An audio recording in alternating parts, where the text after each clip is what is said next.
político, en el que el ex senador Armando Ríos Peter y Julio Serrano nos hablarán del entorno político que se vive actualmente en el país. Bienvenido Julio, bienvenido Armando.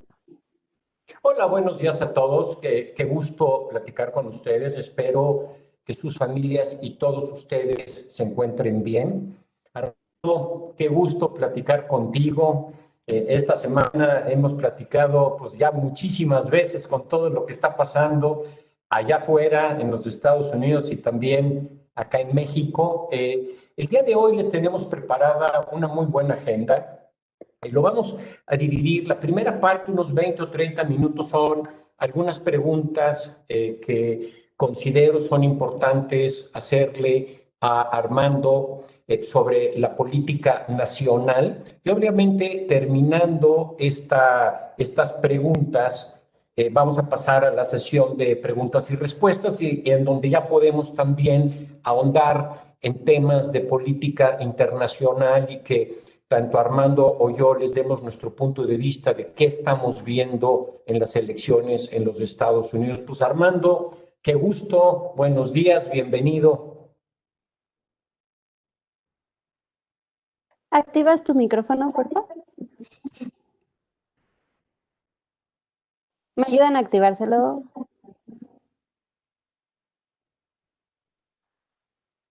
Ahí está, Listo, Armando. listo. Mil gracias. Julio, mil gracias. Gustazo de saludarte, en saludarlos a todos, todas. Marifer, un saludo también fuerte.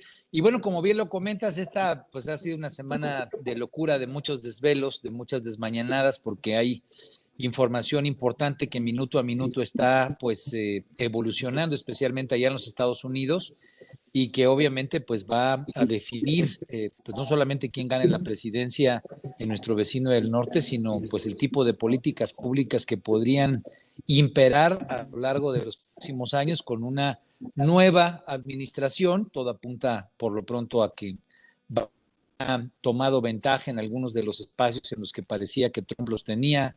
Estamos hablando de Pensilvania. Bueno, ahorita vamos a hablar un poco más de ese tema, pero en efecto, mi querido Julio, pues muchos temas y la política con muchas cosas, ¿no? Sí, así es. ¿Sí estamos? Y yo creo que sí, aquí estamos. Creo que así, muy bien. A tu orden, mi querido Julio.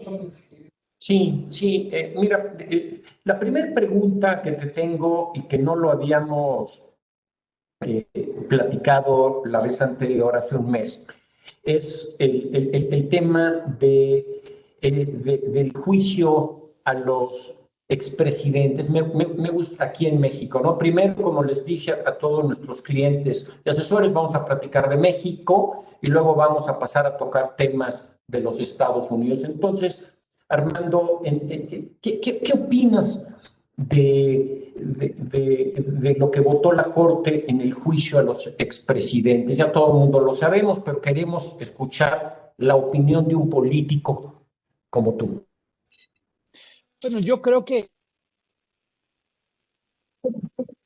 juzgar a los expresidentes es una posición que el presidente López Obrador, con todos los elementos que tiene a su alcance, puso al Poder Judicial, y desafortunadamente el Poder Judicial pues cayó en esa presión. Nosotros vimos cómo las redes sociales pues quemaron vivos a muchos de los ministros que votaron a favor de un planteamiento que en origen se sentía a todas luces inconstitucional.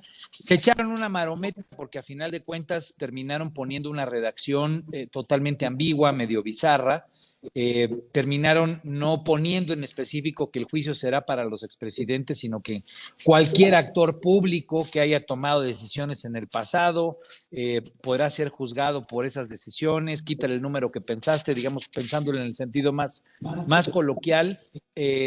Fue una decisión en la cual, por un lado, el presidente presionó a la Corte a ayudarle a tener este tema del juicio de los expresidentes.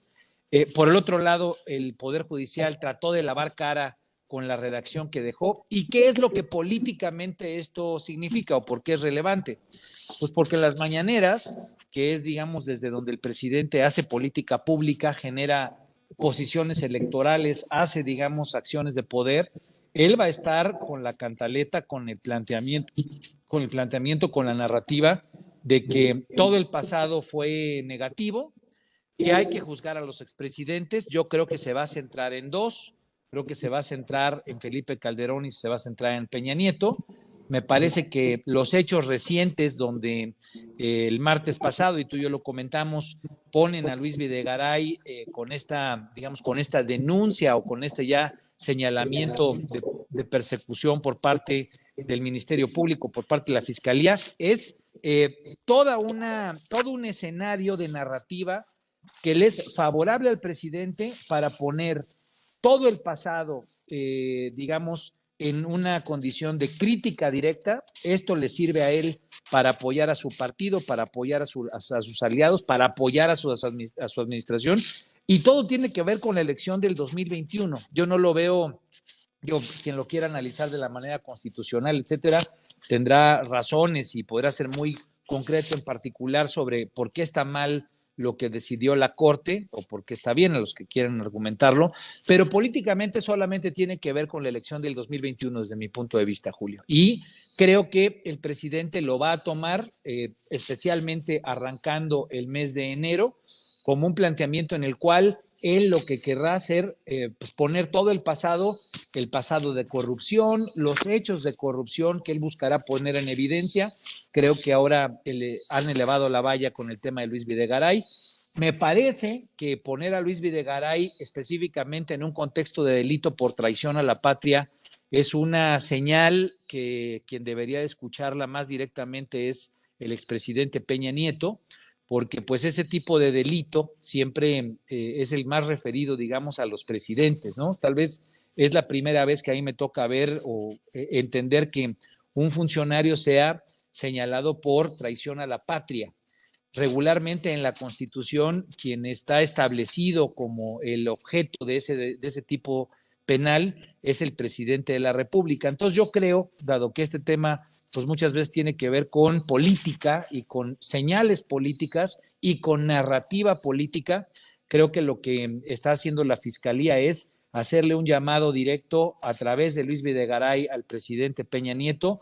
Habrá que ver cómo termina la elección, porque como todo esto está cruzado, mi querido Julio, amigos, amigas, pues desde mi punto de vista, lo que le daba una seguridad, una certidumbre, tal vez un respaldo a Luis Videgaray era pues su cercanía con el yerno de Donald Trump. Eso me parece que le daba cierto cobijo, cierto acuerpamiento. Pues si gana Biden, ese acuerpamiento saldrá de la Casa Blanca y me parece que podrían cambiar las cosas. Pero al final del día, y perdón si me extendí, creo que tiene que ver con mera narrativa política, mi querido Julio.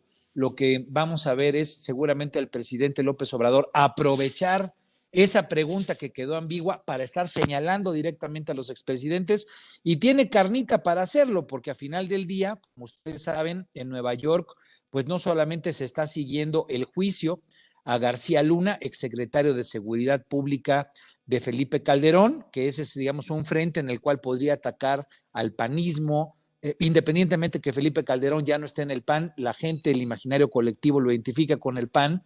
Creo que ahí es a donde afinaría él sus baterías en contra del panismo en cuanto a la elección del 2021. Y por el otro lado, con Peña Nieto y este tema que han reinaugurado, no solamente con el asunto de Luis Videgaray, sino recordemos que también Emilio Cebadúa acaba, digamos, se acaba de saber que está en tratos para poder convertirse también en una suerte de testigo coadyuvante frente al tema de la estafa maestra que es la que tiene a Rosario Robles en este momento en el penal de seguridad.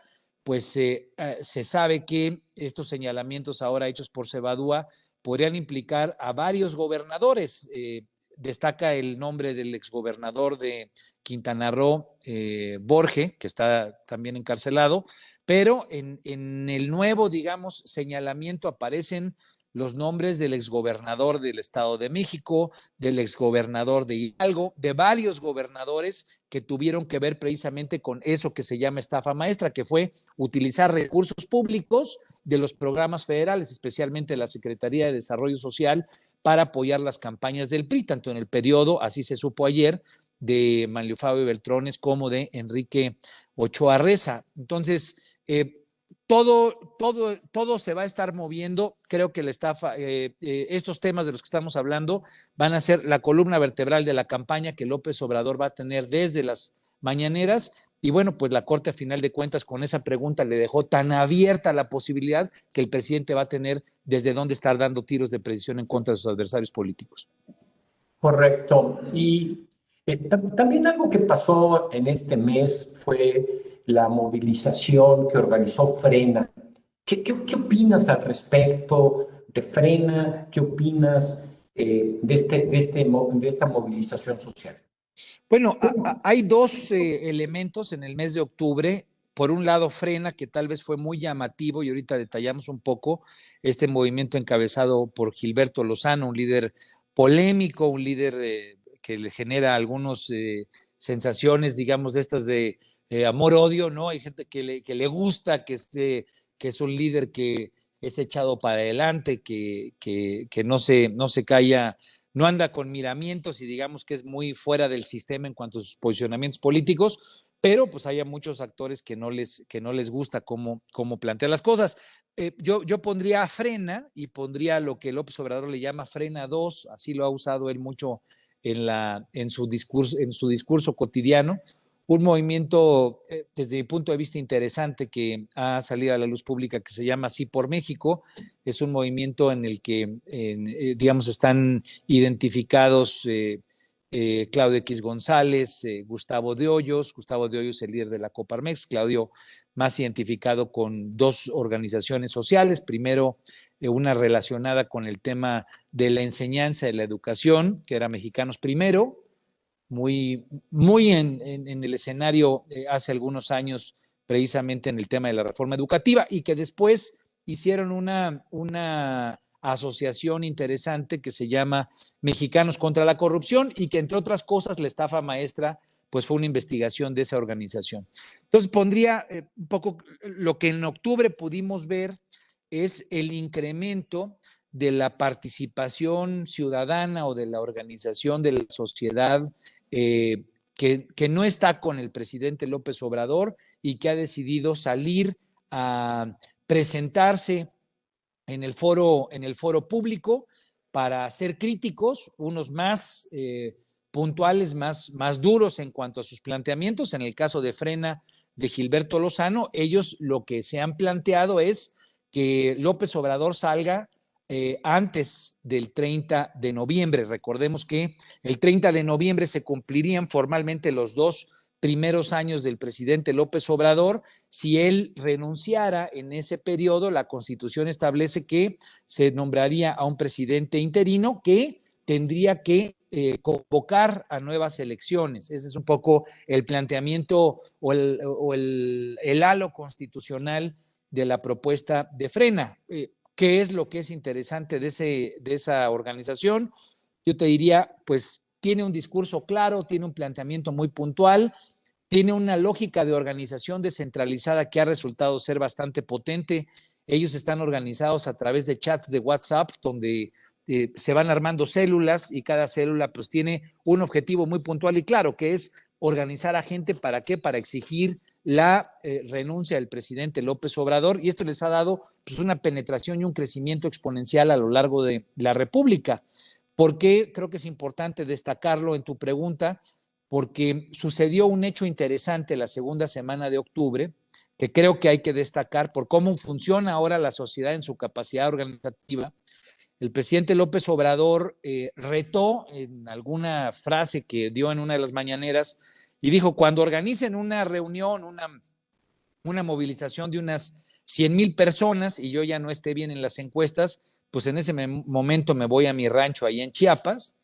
Esa fue la declaración que él hizo. Lo interesante y lo contundente fue que Frena le tomó la palabra. Gilberto Lozano planteó que en un lapso de 3 días se reuniera la gente en el Zócalo, y ellos, por lo pronto, frente a notario, o así lo hicieron saber, lograron en un momento de 3 días, ¿no? Juntar 153,000 personas en el Zócalo. Bueno, eso me parece que es relevante en términos de lo que significa simbólicamente que tú tengas a un grupo, después de que durante muchos años, pues prácticamente 2 décadas, el Zócalo de la Ciudad de México prácticamente solamente estuvo tomado por grupos de izquierda, que son los que dominaron en el foro de la movilización social, que haya un grupo en contra del gobierno de izquierda, en este caso el López Obrador, tomando la plancha del Zócalo, pues me parece que simbólicamente es significativo. Yo te doy mi opinión, yo creo que el planteamiento de quitar a un presidente que fue democráticamente electo, no lo comparto, por lo menos así lo diría con toda claridad, pero bueno, pues a los seguidores y la gente que no le gusta cómo gobierna el presidente López Obrador, pues les ha gustado, les ha llamado la atención. Ellos dicen que tienen alrededor de 7 millones de personas agremiadas en estos chats, en esta lógica organizativa. ¿Qué es lo que te puedo decir? Yo estoy convencido de que en ese lapso de tiempo, seguramente y contundentemente lo puedo afirmar, pues el presidente López Obrador no va a renunciar, así lo creo, ¿no? Ellos, ¿qué es lo que han hecho? Pues un gran músculo de organización social que lo está planteando, pero se verán en una disyuntiva el 30 de noviembre o el 1 de diciembre o el primer mes de diciembre, cuando digan, pues, que teníamos y que aglutinó a todos. Me parece que lo que habrá que estar atentos es qué tanto ese músculo social de organización se convierte en un planteamiento que dirija sus baterías hacia la elección del 2021. Es decir, que diga, bueno, no logramos este objetivo y no lo logramos por varias razones, entre otras cosas, tendrían ellos que contar con el apoyo de la Cámara de Diputados para poder hacer un juicio de destitución del presidente. Pues hoy la mayoría la tiene Morena, lo tienen los aliados del presidente López Obrador, no hay condiciones, repito, políticas, ni creo que sociales, para que el presidente renuncie, pero creo que la disyuntiva interesante va a ser si frena, si Gilberto Lozano y los que están con él deciden apuntalar que ese músculo social, después del 30 de noviembre, sea un músculo de apoyo o en este caso de oposición electoral socialmente movilizada para la elección del 2021. Sería lo que yo destacaría, y no quise dejar de lado pues también identificar que hay otros grupos como este de Sí por México que están pues también buscando articular a la oposición. En este caso ellos convocaron a los partidos políticos a que revisaran su agenda de propuestas con la intención pues de hacer una lógica de contraste frente a lo que ellos consideran que es un gobierno autoritario, que es un gobierno que está limitando las libertades de expresión, y me refiero pues al gobierno del presidente López Obrador. Habrá que estar muy atentos porque pues son dos de tal vez varios o muchos que pudieran ir surgiendo, y esto lo que nos dice es, retomando lo que comentaba yo de la narrativa alrededor de el juicio a los expresidentes, pues que la sociedad está organizándose, en algunos casos a favor del presidente y en otros, como estos que estamos comentando, para hacerle oposición clara y franca, tanto en la calle, en la movilización social, como otros con miras a las elecciones del 2021. Perfecto. Oye, y ahora vamos a pasar a un tema relevante de seguridad. Y la pregunta que nos des tu opinión sobre la detención de Salvador Cienfuegos. ¿Cómo se da? Y la forma de cómo se da, ¿no? Creo que es muy importante no solo la detención que queremos tu opinión, sino también el cómo se da la opinión con un Estados Unidos que no menciona nada durante mucho tiempo, y es hasta que llega el general allá a Estados Unidos cuando lo detienen. Sí, yo creo que uno de los temas más relevantes, si no es que el más relevante en los últimos años, así lo quisiera yo calificar, es precisamente la detención de Salvador Cienfuegos.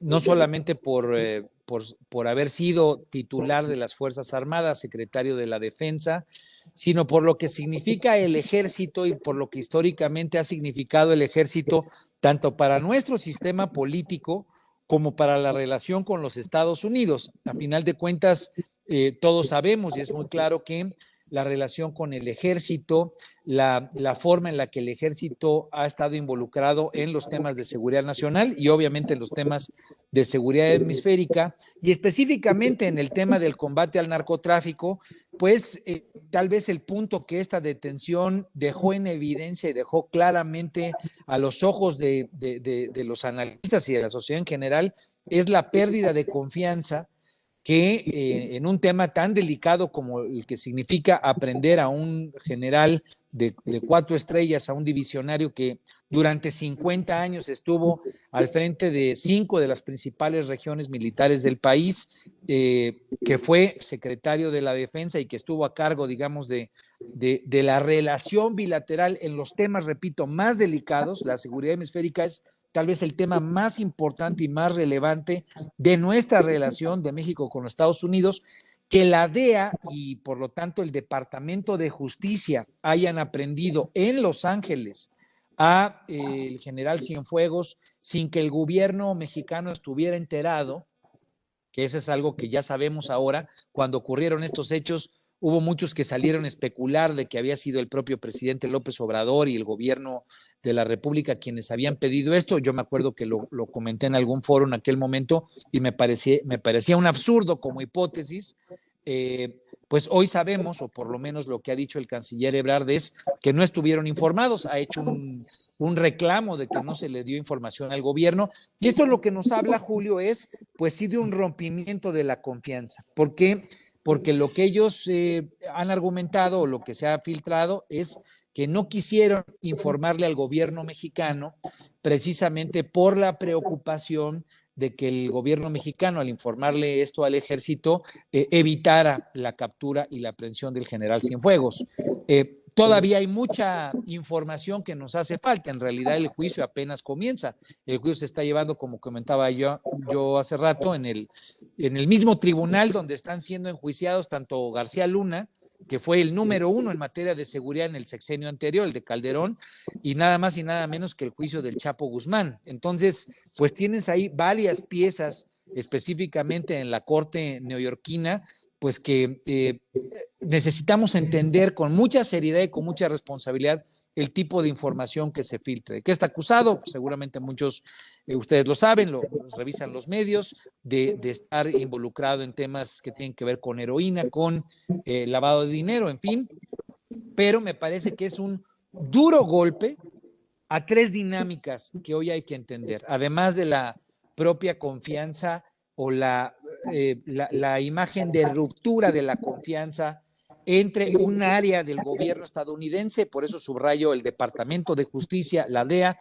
Recordemos que Estados Unidos no es un monolito. En realidad, una de las características del sistema estadounidense es este tema de competencias diferenciadas entre burocracias y entre organismos burocráticos, donde cada uno puede llegar a tener su agenda y no necesariamente significa, reitero, una agenda monolítica.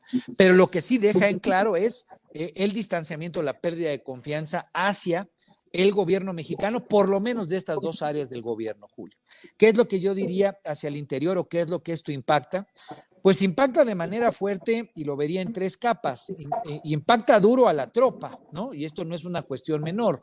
Recordemos que el ejército, digamos, en su composición jerárquica y la tropa de manera particular, que es de la que dependemos ahorita en Tabasco para atender el DN3, de la que dependemos para muchas funciones de seguridad interna, pues al ver a uno de sus principales mandos señalado, puesto, digamos, en un juicio público en los Estados Unidos, me parece que la pérdida de confianza que esto puede significar hacia los cuadros de mando puede ser delicada y por eso requiere un tratamiento con mucho cuidado, con mucha responsabilidad de parte del gobierno. ¿Por qué lo digo? Creo que el presidente se excedió al principio cuando detienen a Salvador Cienfuegos, inmediatamente sale a declarar en esta inercia que luego tiene el presidente de comparar todo con el pasado neoliberal, cuando dice, bueno, esta es una muestra más, tratando inclusive, yo creo que desinformado o sin mucha claridad de la dimensión del tema, él sale a decir, bueno, esta es una muestra más de que en el gobierno neoliberal todo estaba mal. El problema es que esa declaración pues, es un balazo en el pie, porque el ejército no cambió de un sexenio o del periodo neoliberal a la fecha, es el mismo ejército, son los mismos cuadros de mando. Recordemos que la propia jerarquía y la lógica endogámica que hace que tengamos un ejército de donde los cuadros de mando pues van ascendiendo, cuando él critica en esa diferenciación el pasado con el presente, me parece que comete un exceso que le puede ser muy duramente criticado, no en público, pero sí en los cuadros de mando, como una suerte de falta de entendimiento de la claridad que había que tener en este tema por parte del presidente de la República, y me parece que eso podría haber generado una fricción innecesaria con los cuadros de mando que actualmente lo están acompañando en las Fuerzas Armadas. ¿Y por qué creo que esto se dio cuenta él? Porque reculó el presidente a los 2 días y le bajó tal vez 2 rayitas. Creo que entendió que el tipo de discurso crítico entre lo neoliberal y lo no neoliberal no aplicaba para este caso. ¿Por qué razón? Porque él se ha apoyado, y todos lo sabemos, tal vez más que ningún presidente en la época reciente, en el propio ejército. Él ha encontrado en el ejército desde la organización que le compra las pipas, la organización que le ayuda a construir Santa Lucía. Él, más que ningún presidente en la época reciente, se ha apoyado mucho en el ejército. Por lo tanto, en esos cuadros de mando que anteriormente estuvieron bajo el mando de Salvador Cienfuegos. Por eso hablo yo de un balazo en el pie. Un tercer elemento que yo pondría en perspectiva es, pues, ¿qué tanto esto lastima la relación entre las fuerzas civiles y las fuerzas militares? Digamos, los equipos políticos civiles y los equipos militares. No hay un dimensionamiento claro en este momento, pero yo creo que es ahí donde hay que esperar que el presidente, creo que ya lo está haciendo, atiende el tema con seriedad, con responsabilidad y sin querer darle un manejo político discursivo, porque aquí estamos hablando pues de un equipo en el que él se está apoyando mucho y por lo tanto, repito, se estaría dando un tiro también en el pie a sí mismo. Es hacer mi opinión un poco de un tema que habrá que estar muy atentos, habrá que ver el juicio, habrá que exigir que haya información clara y puntual. Estamos hablando de un cuadro de primer orden que 50 años estuvo al frente de temas delicados en el país y que pues yo esperaría que no se convierta en un tema de manoseo político, porque creo que es uno de los temas, repito, más serios de la historia reciente de México. Correcto. Y pasando al tema de los gobernadores que armaron esta alianza federalista, ¿qué opinión tienes al respecto? Mira, es un tema interesante por una razón, porque a lo largo de 2 años, mucho escuchamos, leímos que no existía oposición. Había quienes argumentaban que en efecto sí existía la oposición, pero no en la lógica tradicional de los partidos, de las bancadas, de digamos, la condición de equilibrio que muchas veces el Poder Legislativo. Y los gobernadores que se encontraban en la CONAGO, pues muchos de ellos se les veía un tanto replegados. Recordemos que tuvieron jugadas muy importantes los gobernadores como integrantes de la oposición, primero con Fox cuando hicieron la CONAGO. El priismo se aglutinó especialmente alrededor de la CONAGO y se convirtieron en un contraste importante en la definición de presupuestos, en la definición de políticas públicas. Lo mismo ocurrió en cierto sentido frente a Calderón cuando se articuló la oposición, encabezada por Peña Nieto como gobernador, y que fue lo que le permitió al final del día retomar el poder al PRI. Pero digamos, cuando entró López Obrador, poco se veía a los gobernadores teniendo ese rol, por varias razones. Una, pues siempre los gobernadores tienen una dependencia pues crónica, estructuralmente crónica de la federación, por un lado en su dependencia presupuestal, por otro lado en su dependencia de instrumentos y de herramientas como las propias de la seguridad pública, en el caso actual de la Guardia Nacional, pero antes de la Gendarmería o de la propia presencia de la Policía Federal. Siempre la federación, mi querido Julio, ha tenido en la relación con los gobiernos de los estados pues un peso preponderante. si bien la organización de los gobernadores, repito, permitió contrastar y contrapesar, al principio del año y medio formal del presidente López Obrador, no se le veía a los gobernadores teniendo ese juego. En la CONAGO, no solamente la presencia de senadores, de gobernadores integrantes de Morena, sino tal vez una fragmentación y cada quien jugando por su propio interés, no necesariamente permitía que la CONAGO tuviera una visión de contrapeso como el que había tenido. ¿Qué pasó? Pues estos 10 gobernadores se salen de la CONAGO, hacen un planteamiento, una acción política, un hecho político que llama la atención, que genera un campanazo, que le voltea los ojos y empieza a hacer que la gente voltee a ver lo que están diciendo estos 10 gobernadores. Son gobernadores de todos los partidos, no solamente está el Independiente de Nuevo León, está el de Movimiento Ciudadano de Jalisco, hay priistas, hay panistas, y a final de cuentas ese hecho político empieza a concatenar una serie de hechos políticos que al día de hoy se han vuelto relevantes, pero que me parece que seguirán presentes. Ellos aprovechan la coyuntura de la discusión de la ley de ingresos y ahora del paquete fiscal para pues marcar un contraste pues mucho más amplio frente al presidente López Obrador. Y hacen un planteamiento que en lo simbólico me parece que es duro, me parece que es delicado, habrá que ver qué tanto seguimiento se le da al planteamiento, pero ellos no plantean solamente desconocer el pacto fiscal. La declaración original es vamos a salirnos del pacto federal, ¿no? Entonces, cuando ellos hacen ese planteamiento y cuando están diciendo en los hechos es nos podemos salir de la República, creo que es un tema que hay que ver con cuidado, es un tema delicado siempre exacerbar los ánimos divisionistas. Pareciera que no están presentes o hay gente que los puede minimizar, pero recordemos que los hechos políticos detonan dinámicas sociales que se pueden ver después imparables o que pueden salirse de las manos. Sobran ejemplos en la historia de eso. Pero bueno, el tema es, estos gobernadores creo que van a estar jugando el rol que antes se veía que no existía. ¿Cuál es? El del contraste político. ¿Qué les ayuda?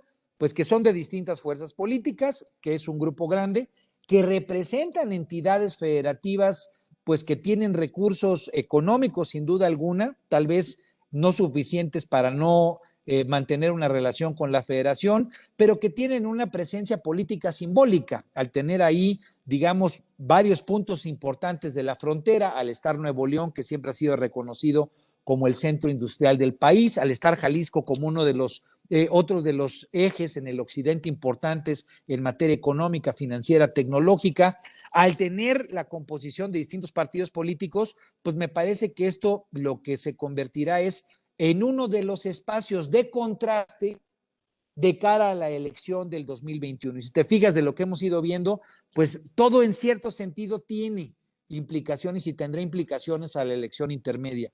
Tienes un grupo de gobernadores, tienes fuerzas de organización social como la de Frena, como la de Sí por México, tienes por el otro lado un contexto de narrativa donde el presidente va a estar pues muy metido y seguramente ellos buscarán contrapesar. Creo que es un elemento importante que sale a la luz pública pues para mandar una señal de contraste frente al presidente López Obrador y que va a tener un rol de juego significativo de cara a la elección del 2021. Ok, y queda una pregunta. Y esta tiene que ver con la elección del presidente de Morena y con la autorización de varios partidos políticos.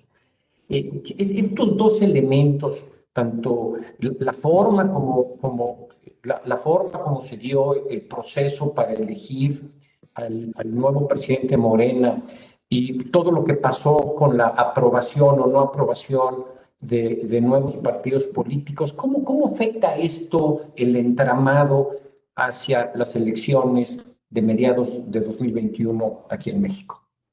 Sí, gracias. Bueno, yo creo que es muy relevante entender qué pasa en Morena, más allá de que nos guste o no ese partido, digo, independientemente de filias o fobias, que pues siempre alrededor de las fuerzas políticas las hay. Pues a ver, primero que nada, Morena nos cuesta a los mexicanos casi 2.200 millones de pesos de los impuestos que pagamos, de tal manera que muchos de quienes estamos el día de hoy aquí al pagar impuestos, pues una parte importante se va a financiar a los partidos políticos, y en este caso al partido mayoritario, pues es una buena lana, 2.200 millones de pesos, como para entender que las cosas funcionen bien en las fuerzas políticas. Lo que lo hace más relevante no solamente es que sea el partido en el poder, a final de cuentas el tema de que sea el partido en el poder tiene, yo creo que, dos aristas significativas. Tienen obviamente la presidencia de la República con López Obrador a la cabeza, tienen las cámaras, tanto el Senado como la Cámara de Diputados y 20 cámaras locales, lo que les da una preeminencia en la articulación política muy significativa a los de Morena. Y el segundo tema es que por lo pronto, al día de hoy, esto seguramente va a cambiar porque siempre evolucionan las encuestas conforme van saliendo candidatos y conforme empiezan las campañas, pero al día de hoy, pues hay una predominancia de Morena en cuanto a las preferencias electorales. Si bien han caído de manera significativa, si lo comparamos con lo que tenía Morena hace un año, han caído de manera importante, pero pues sigue estando en el orden del 22% de intención de voto frente tal vez a un 13-14% de intención de voto que pueda tener el PRI o el PAN. Esto, repito, seguramente estará cambiando. Y lugares significativos como Hidalgo y Coahuila, ahorita comentamos de eso, pues también generan la condición de que hay competencia y que Morena no es invencible. Pero yendo a tu pregunta es, ¿cómo fue el proceso interno de Morena? Que creo que eso nos puede dar luces para lo que pueda pasar. Pues en el proceso interno de Morena, lo sintetizo rápido, estaban dos candidatos que eran los que estuvieron más en el debate, hubo 3 encuestas, la primera la ganó Porfirio Muñoz Ledo, la segunda le empató Porfirio Muñoz Ledo con Mario Delgado, la tercera la ganó Mario Delgado y se quedó Mario Delgado al frente. ¿Cómo se leyeron esos dos candidatos? Porfirio Muñoz Ledo, pues un veterano político digamos, de mucha participación. Este era el tercer partido que él podía dirigir, dirigió primero el PRI, lo dirigió el PRD. Él representaba al grupo más cercano a Claudia Sheinbaum, la actual jefa de gobierno. Y esto me parece que es importante tenerlo en cuenta porque el grupo que se aglutinó alrededor de la candidatura de Porfirio Muñoz Ledo, ellos mismos se hacen llamar los puros, son quienes saben o han estado militando en Morena a lo largo de muchos años y sienten que es el equipo más cercano a López Obrador, el que defiende los verdaderos ideales de lo que significa Morena y lo que significa la Cuarta Transformación.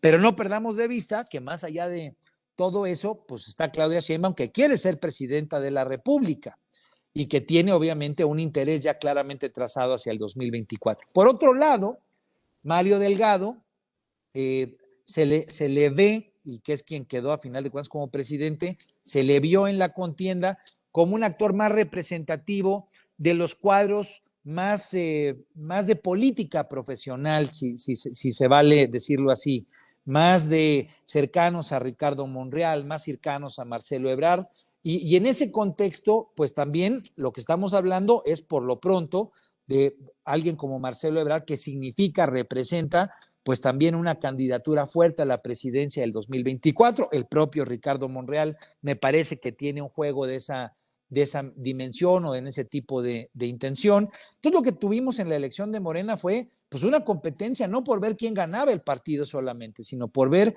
quién se posiciona de mejor forma frente al 2024. Creo yo, de manera muy anticipada y con una fricción que a final de cuentas deja, yo creo que una marca y un abollón en términos de la posibilidad de unidad.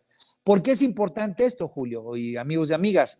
Porque a final de cuentas, pues tú tienes a Morena con muy buena posición en las encuestas, el presidente, su narrativa, quiere que gane, ya comentamos algo de ese tema, de ese tipo, pero si tú tienes fricciones internas y tienes pleitos internos en un instituto político, pues eso puede convertirse en un elemento que en las elecciones, pues en lugar de ayudar, pues genere complicaciones para salir a competir, que le genere a Morena pues fricciones, que le genere a Morena falta de unidad. Y se los pongo como un ejemplo típico que pasa en la política. Pues tú puedes tener al candidato o al partido lo mejor posicionado posible, pero si tienes 3 candidatos que quieren ir por un mismo partido y no tienes un buen procesamiento porque hay pleito, porque están peleados entre ellos, están enojados, en fin, están viendo hacia el 24 antes que entender el 21, pues puede ser que 2 de 3 candidatos, si el procesamiento de quién va a ser el candidato que surja electo, quién va a quedar en la boleta, si ese trabajo político no se hace bien, pues 2 se pueden quedar enojados y pueden hacerle la contra a Morena. Pueden inclusive irse por otro partido, pueden dividir en lugar de unir.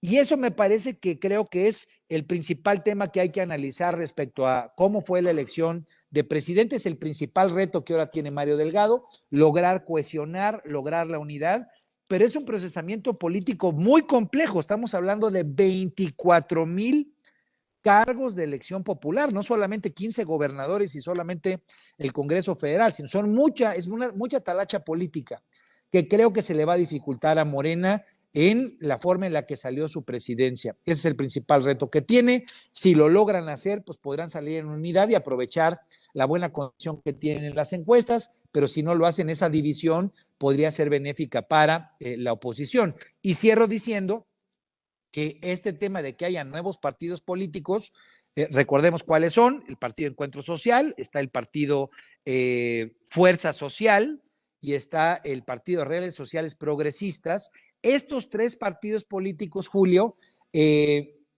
acompañaron a Morena en el 2018, fueron aliados en una coalición. Ahora en el 2021, por ley no pueden ir con Morena. Entonces, eso por sí mismo le quita algo del apoyo que en el 2018 se consolidó todo por una misma ruta, que fue para hacer a López Obrador presidente. Pero ahora cada quien va a jalar por su lado. Si no hay buen procesamiento político en Morena, pues no debería de extrañarnos que algunos de esos candidatos o candidatas en lo local, pues busquen al Partido Encuentro Social, por ejemplo, como un canal, como un conducto que terminaría dividiendo a Morena y abriéndole áreas de oportunidad a pues los partidos de oposición. No fue el caso tal cual en Coahuila y en Hidalgo, pero sí me parece que habría que tener presente que pues en esas 2 elecciones, en Hidalgo, donde ha arrasado contundentemente López Obrador en el 2018, pues perdió la mayoría de los municipios. Lo mismo en Coahuila, donde a final del día pues le dieron zapato a Morena. De 16 diputados locales, 16 los ganó, o 16 los perdió Morena, no tuvo chance de meter uno solo, cuando en la elección pasada del 2018 pues le había ido un poco mejor, ¿no? Correcto. Y bueno, con esto terminamos, Armando, la sesión de la entrevista, pero tenemos varias preguntas de nuestros clientes. Y la primera viene en relación a que es prácticamente un hecho que Biden va a ganar la presidencia de los Estados Unidos. Tomando esto en consideración, o este supuesto de que Biden gane, ¿cómo se va a dar la agenda política entre México y Estados Unidos? Y acabas de tocar un tema relevante que tú, Armando, y tiene que ver con la seguridad. ¿Podrán venir presiones relevantes de una administración Biden hacia la seguridad en México? Sí, a ver, yo empezaría tratando de hacer un contexto en general. Sin duda alguna, como pasa ahora en las elecciones, la gente está obviamente más informada, más hiperconectada y más emocionalmente conectada con los temas. Hago la reflexión porque yo escribía en esta semana que pues, independientemente de mucha gente pues no le tiene empatía a Trump, mucha gente especialmente desde el 2016 se sentía agraviada por las declaraciones que hizo respecto a nuestros connacionales, el tema del muro, pero yo la reflexión que hacía es qué tan diferente sería la agenda de México con Estados Unidos si gana Trump o si gana Biden, y yo creo, Julio, que no habrá una diferencia significativa. Entiendo precisamente que yo y especialmente ya los porcentajes ya dan una mucho mayor claridad de que Biden, por lo pronto, en términos del conteo de votos, podrá salir airoso y triunfador.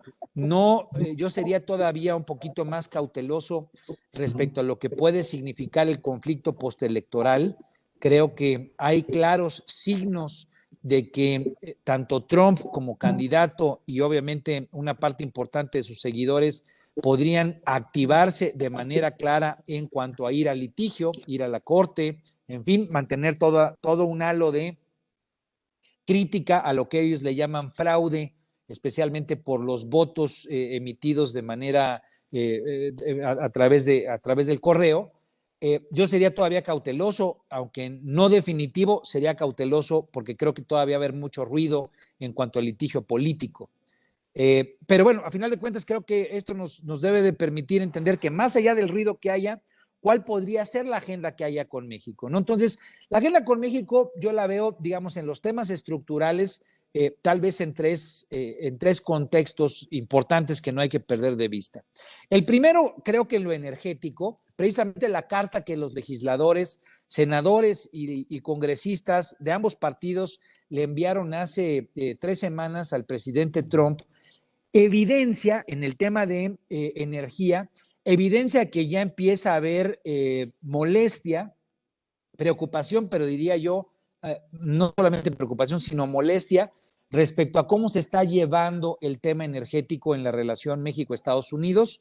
Recordemos que hay inversiones importantes que se hicieron en el sexenio pasado con la expectativa de la reforma energética, y creo yo que el señalamiento de incertidumbre que se le hizo al presidente Trump pues estará presente porque eso lo firmaron republicanos y demócratas. Ahí no es un tema de una agenda de que si yo la llevo bien con el presidente López Obrador, un poco esta narrativa que ha habido mucho de como Trump la lleva bien con el presidente López Obrador, entonces miel sobre hojuelas. No, hay intereses sin duda alguna, hay intereses económicos fuertes, y creo que eso, gane Biden o gane Trump, insisto, seguramente será Biden el más claro como presidente electo, pero ahí no habría ninguna diferencia de ningún tipo. Creo que eso va a ser uno de los temas prioritarios de la relación México-Estados Unidos, y creo que va a ser el inmediato.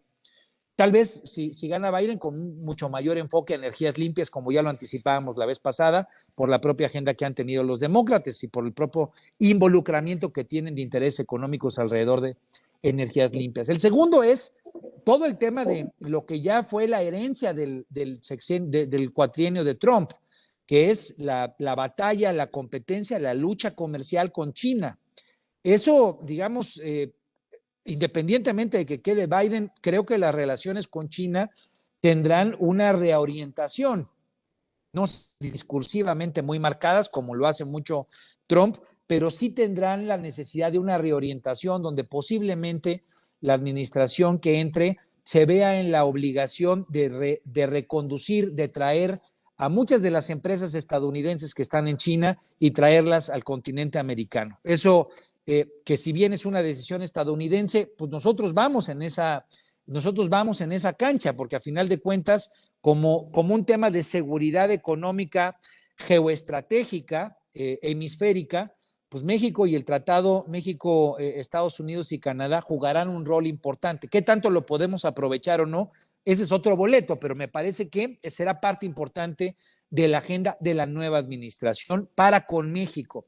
Y el tercero, hablaba yo del TEMEC, me parece que va a ser muy importante el tema del TEMEC, específicamente en el énfasis laboral que va a haber. El tema laboral es una columna vertebral de la nueva relación de México con Estados Unidos. El Telecán se acabó. La competitividad económica de México a partir de mano de obra barata se acabó por una decisión impuesta por los Estados Unidos. Si bien fue Trump el que trajo el tema a la mesa con este tema de la disparidad de costos entre las empresas de automóviles americanas con respecto, bueno, las plantas americanas de automóviles gringos aquí en nuestro territorio, pues el tema de igualar los sueldos y tener una supervisión para que no haya condiciones desventajosas para los trabajadores estadounidenses respecto a sus contrapartes en México es algo que está puesto en el tratado y que llegó para quedarse. Tal vez la administración de Biden, como Partido Demócrata, le metería un poco de más candela, por así decirlo, o de más intención, de más exigencia al tema laboral por la relación histórica que tiene el Partido Demócrata con los sindicatos.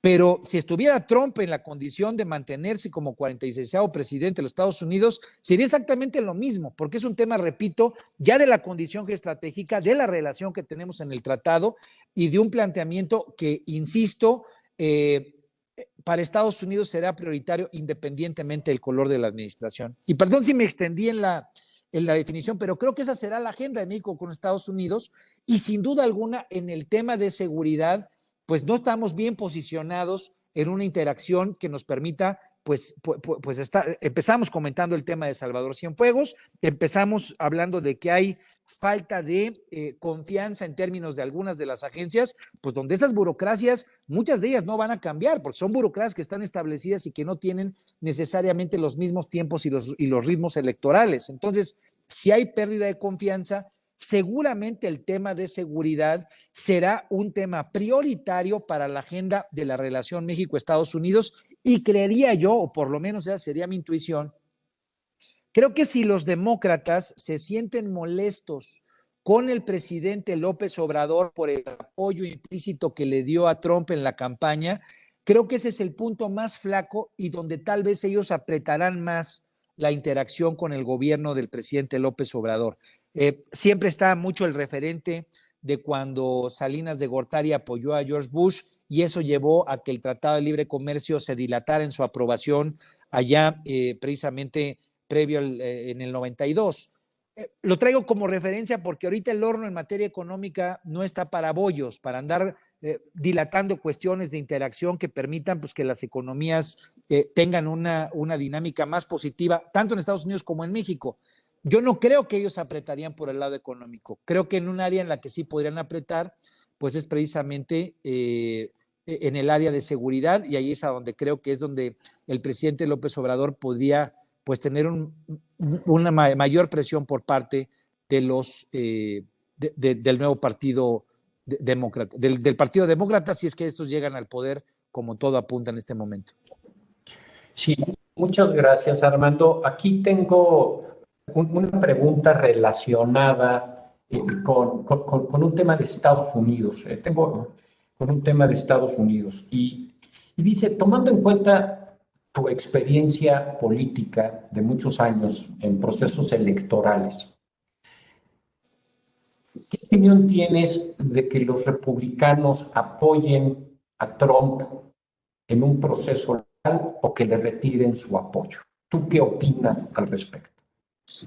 Mira, yo creo que esa es una de las preguntas cruciales. Qué bueno que sale, porque en realidad, digamos, yo creo que todo apunta, o por lo menos el discurso, el planteamiento, el enfoque, nos permite ver que Trump va a querer ir hasta las últimas consecuencias en lo que él le llama fraude electoral, repito, por el tema especialmente de dos sucesos, ¿no? El tema de que él iba ganando, o esa es la narrativa que él trae, él iba ganando, de repente se pararon los conteos y de pronto se retomaron con la justificación de que empezaron a llegar los votos por correo, en los cuales empezaron a cambiar las tendencias para beneficiarle a Biden.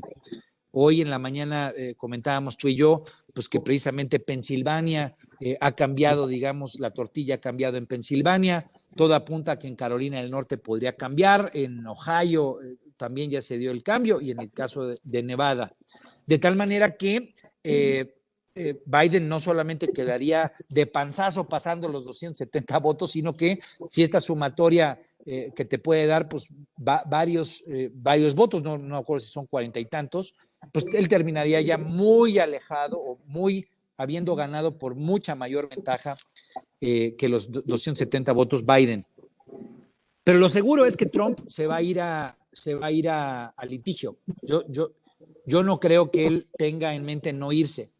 Entonces la pregunta es si los republicanos lo van a acompañar o no. A mí me recuerda mucho en el 2006, ahorita que preguntaban de mi experiencia, en el 2006, con todas sus distancias y todo, pues hay que solamente tratar de entenderlas, ¿no? En el 2006, cuando López Obrador se negó a reconocer el resultado electoral que le daba por 250,000 votos o 350,000 votos el triunfo a Felipe Calderón, él se fue precisamente al tema del voto por voto, casilla por casilla, y después al Tribunal Electoral, que al final de cuentas fue el que le dio la constancia ya definitiva a Felipe Calderón. Pero muchos de los senadores del PRD que habían sido electos exactamente en la misma votación, no apoyaron con la misma enjundia a López Obrador. ¿Por qué? Porque ellos dijeron, pues nosotros ya ganamos, cabrón, ¿no?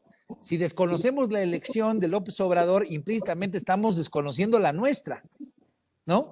Entonces digo, no quiero hacer un análisis sobre si esto es legítimo o no legítimo, pero a final de cuentas lo que termina pasando es que los intereses que en un principio para la votación están perfectamente cohesionados, empiezan a fragmentarse y podría darse el caso de que el Partido Republicano, habría que ver los números, no los traigo yo tan claros en este momento, que es que ellos pensaran que al comprometer la elección en su totalidad, pudieran perder lo que ya ganaron respecto a la mayoría en el Senado de la República. Recordemos que se eligieron ahí 35 senadores y los republicanos salieron avantes. Hasta el día de hoy hay más votos para congresistas y republicanos en algunos estados que los que tiene Trump. Eso tal vez podría fragmentar una gran coalición donde estuviera todos apoyando a Trump en el conflicto electoral. ¿Es posible que esto ocurra? Sin duda. Uso el ejemplo que yo conocí del 2006, donde, repito, pues muchos de los que habían resultado electos, también diputados, pues ya no apoyaron con la misma firmeza o con la misma contundencia a López Obrador. Y bueno, eso te empieza a generar dinámicas pues de pleito, de disrupción al interior de un movimiento. Creo que eso se puede presentar y bueno, pues habrá que estar muy atentos a ese tipo de declaraciones de los, tanto de los electos como de los cuadros republicanos pues más representativos. Ok, aquí hay varias preguntas que tienen que ver con la proliferación de por qué hay tantos partidos políticos en México y va concatenada con que qué se necesita en el país para que haya mayores pesos y contrapesos en el entorno político mexicano y así fortalecer más a nuestras instituciones.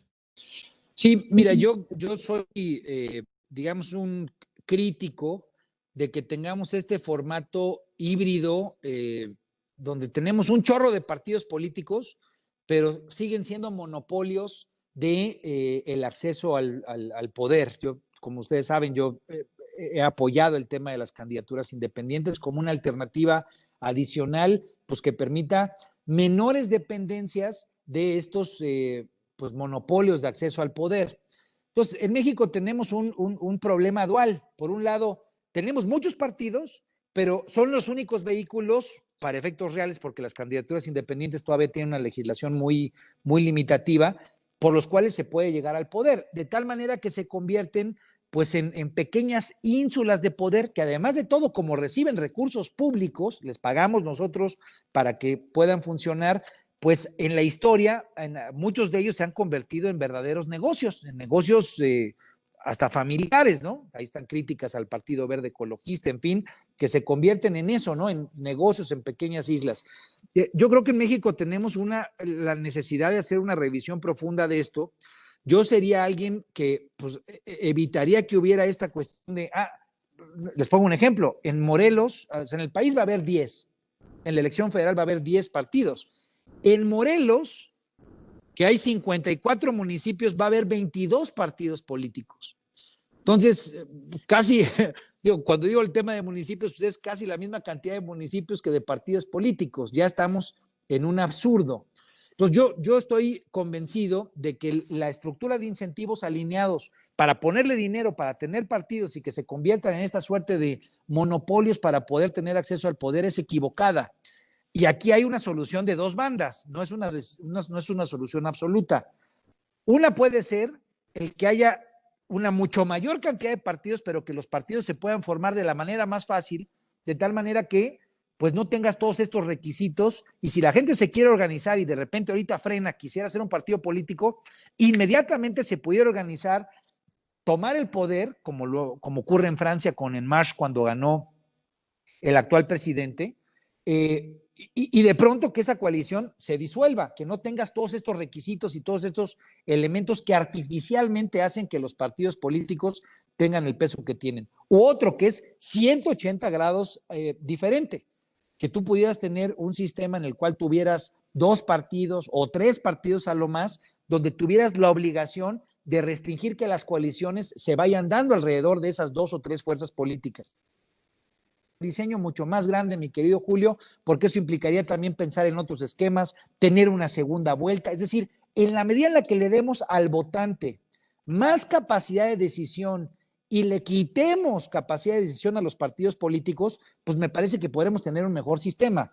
De otra forma, pues estamos en un híbrido chafa, que es el que creo que impera ahorita en nuestro país y que desafortunadamente genera elección tras elección, pues muchas frustraciones.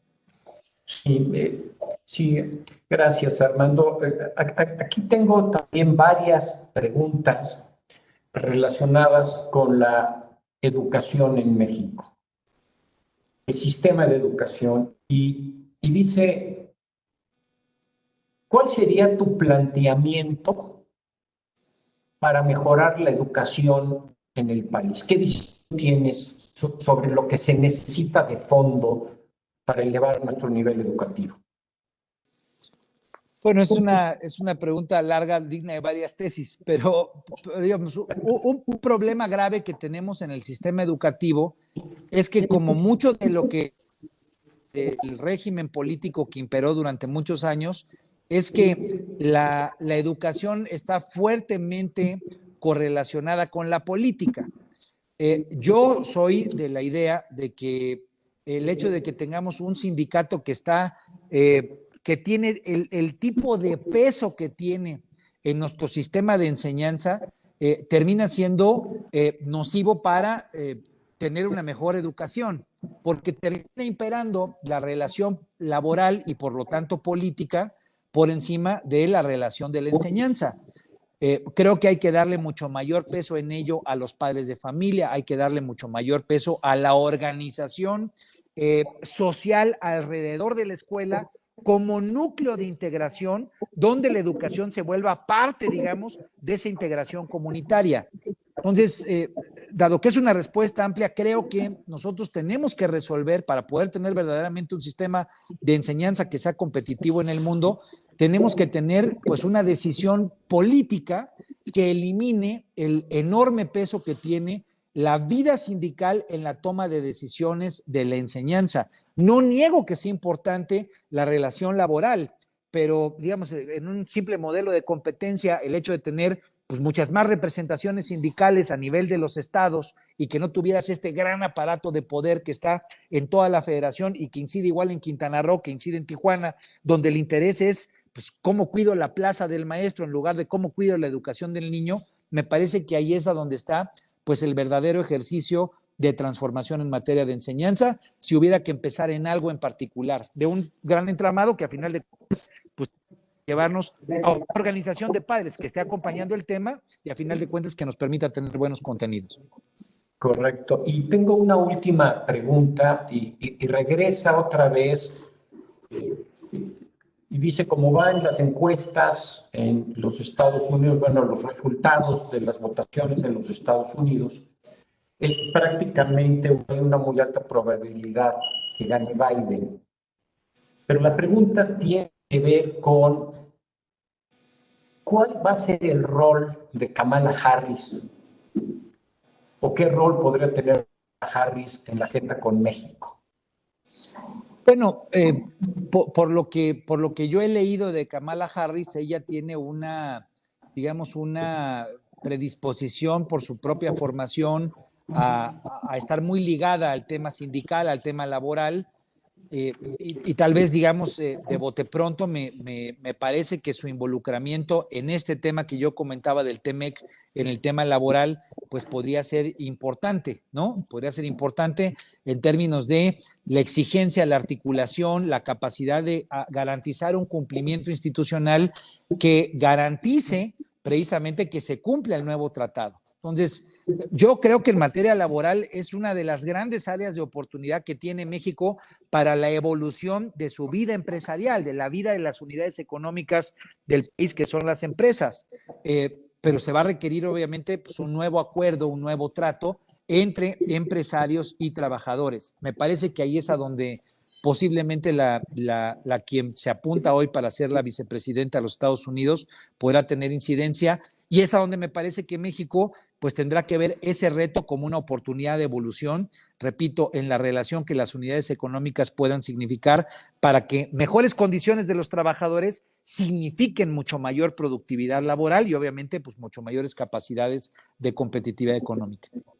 Okay. Oye, llegó ahorita una última pregunta, no sé si tengamos chance todavía de hacerla, está muy buena.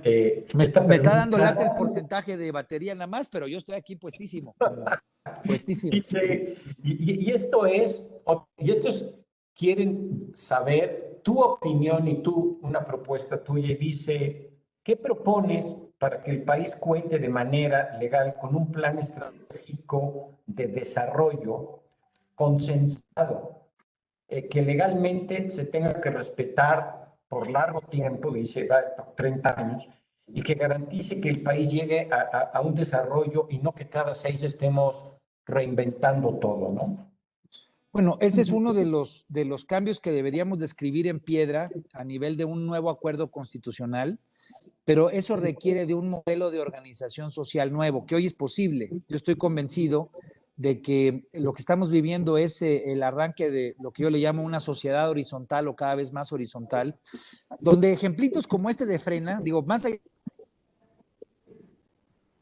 eso no importa, es la capacidad de organización descentralizada que hoy tienen las sociedades, permite que ocurran grandes fenómenos de cambio de manera mucho más dinámica, mucho más rápida y mucho más consensuada. Hoy la organización de la sociedad, hoy la sociedad puede funcionar de manera descentralizada para informarse, para comunicarse, para organizarse. De tal manera que yo lo que creo es que, digo, si la respuesta es en el cortísimo plazo, el primer esfuerzo se tiene que hacer de cara al 2021 y con la visión hacia el 2024, porque eso significará un planteamiento organizacional de la sociedad. Es decir, ya no podemos seguir al vaivén de que llegue Juan Pelotas a decirnos cómo tiene que ser el país, porque eso en realidad ya no funciona. Ese tipo de liderazgo, además de todo, se pone tan rápido en cuestionamiento que termina siendo poco contundente como elemento de cohesión. Pero si desde abajo, en la lógica descentralizada, podemos generar un modelo de participación que nos permita definir cuáles son los puntos prioritarios para el desarrollo, obviamente del país, pero del país, la visión nacional, desde abajo hacia arriba, no de arriba hacia abajo, que es lo que regularmente cuando llega un nuevo presidente, que dices que México va a funcionar así, pues los de Nuevo León te dicen, no manches, cabrón, yo no soy el sur, o los del sur te dicen, oye, no manches, yo no soy Querétaro, ¿no? Entonces, si lo construimos de abajo hacia arriba, es decir, en una lógica de organización descentralizada, eso se puede convertir en un planteamiento, en un documento que habrá que poner como un primer ejercicio de cómo debe de funcionar la nueva lógica de planeación territorial en el país. Yo que diría, más allá de que sea una idea a llevar al poder formal, es lo que tenemos que hacer ahorita. Lo que tiene que hacer la sociedad ahora es entender que hoy puede informarse, comunicarse y organizarse de manera descentralizada y empezar a actuar desde en un cuerpo a esta integración federal que en sus múltiples diferencias que tiene, pues puede tener una lógica de cohesión. ¿Qué es lo que hay que buscar? Hay que buscar candidatos que crean en esto, que no crean que ellos son los meros chidos del asunto, sino que entiendan que dependen hoy de una lógica de organización de la sociedad en la que haciendo esa transmisión de poder pueden ser verdaderos representantes de una nueva lógica de planeación. Y pues lo vamos a poner, ahí sí hago un anuncio, eso lo vamos a poner en operación pronto, por lo menos vamos a echar un ejercicio de eso próximamente. Muy bien, Armando. Pues Armando, muchísimas gracias por tu tiempo, estuvo buenísima la plática que nos diste, a todos nuestros clientes, a todos nuestros asesores también. Muchas gracias por su asistencia. Nos vemos en un mes y vemos ya quién finalmente ganó y subo su corte o no. Ahí vamos a saber ya con más claridad. Ahí vamos a saber qué tan revuelta está la cosa con más claridad. Correcto, bueno, hasta luego a todo mundo. Abrazote Muchas fuerte, gracias a saludos. todos. Nos vemos en diciembre. Buen Gracias. día. Gracias, Buen día. Marifer, Hasta luego, gracias, Julio. Armando. Chao, bye. Buen día. Bye.